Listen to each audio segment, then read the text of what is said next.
All right, today we're diving into a question that is asked way too many times. I see it on the internet all the time, and it's a very good question. That question today is, should you get a C6 Corvette or should you get the C7? Let's talk about it. The Corvette C6, which I personally own, is a fantastic car. If you get the base model, you can get a Corvette C6 starting around 20-25K comfortably with decent mileage. And if you really want to get the best bang for the buck, get the Grand Sport. The Corvette C6, it was made from 2005 to 2013. There's just a couple things in the Corvette C6, you know, like the harmonic balancer. There's a fuel fitting on the gas tank that could possibly leak a little bit of evap and you'll smell gasoline. You know, the wheel bearings, the torque tube, a few things, but it's an older car. You know, the Corvette C6 is really good. There's a ton of parts readily available for it. It is getting older, you know, and slowly OEM type parts, they become more and more sparse over time, inevitably, you know. So that's the downfall about the Corvette C6. It is getting a little bit older. The interior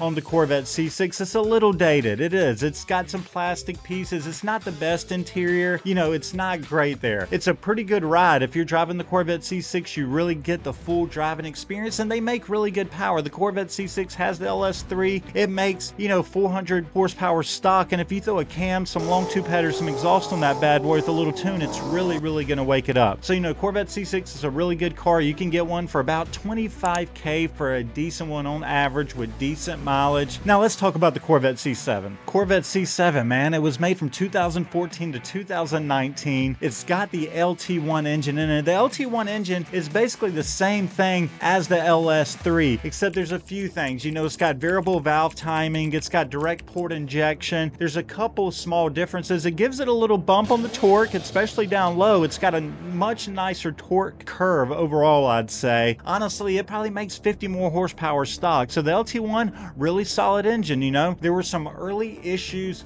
with the Corvette C7 where guys were panicking about on the forum, and that's the A8 automatic transmission having some issues, but statistically only 5% of the Corvette C7s dealt with that issue, so it was a pretty safe flaw overall, I'd say. The C7, it's a newer car. There's not as much data as there is on the C6 in terms of long-term issues that happen, but overall the C7 seems to be really reliable. The good thing also about the C7 is it's up to date, man. It's really nice on the inside. The C7's got super nice interior. The outside really doesn't have that. It still has the Corvette feel, but it has a lot more supercar look to it as well. You know, a lot of owners of the C7 are guys that reported having both the C6 and the C7. They said the C7, the chassis, it feels just a little stiffer. It's a little bit smoother. It rides a little bit better, especially if you have the magnetic ride control. C6s with the magnetic ride control, a lot of guys say you can't feel it as much. With the C7, they say you really can. Overall, it just seems like the C7 is going to be a more up-to-date car, a little bit better ride, a little bit better power. The big question, should you get a C6 or should you get a C7? Well, that really comes down to price and what car you can afford that's going to fit into your budget the best. You know, if you're speaking prices, if you're speaking money, a decent C7 base model 2LT, you can probably get one for about 35K, 40K, depending on where you live. You know, it's really going to vary. For a Corvette C6, for a decent Grand Sport, you can probably get one for around 35, 32, 30 if you get really lucky. So overall, I'd say the difference price-wise on average between a C6 and C7 base model, you know, Grand Sport to kind of base model C7 is probably going to be about $10,000, $15,000. So at the end of the day, you've got to decide, you know, is it really worth it to me? And honestly, 10 to 15 or, you know, even $7,000 if you get a really good deal on something, it is a lot of money, but you have to think in a couple years, how's it going to feel then? You'd rather have something that you want and in a couple years you're happy with it. So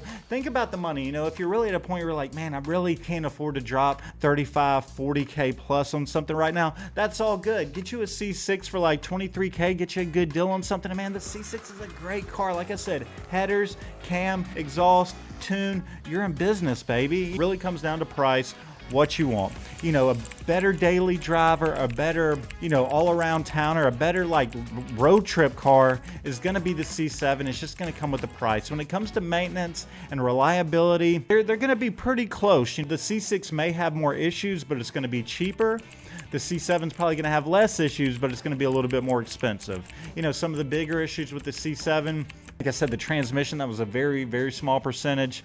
Some guys reported with the navigation system, there's some issues with that, and the entertainment system, like, you know, not receiving AM, FM signals and going in and out, and just some small things like that. But overall, they seem to be a pretty reliable car. Let's recap, man. The C6 is going to be lighter. It's going to have more of a raw feeling to it. It's going to be cheaper to buy, a little bit cheaper to modify, and it's going to have just more of a raw driver feel to it overall. It really is. And then the C7, it's going to be a little bit more modern on the exterior.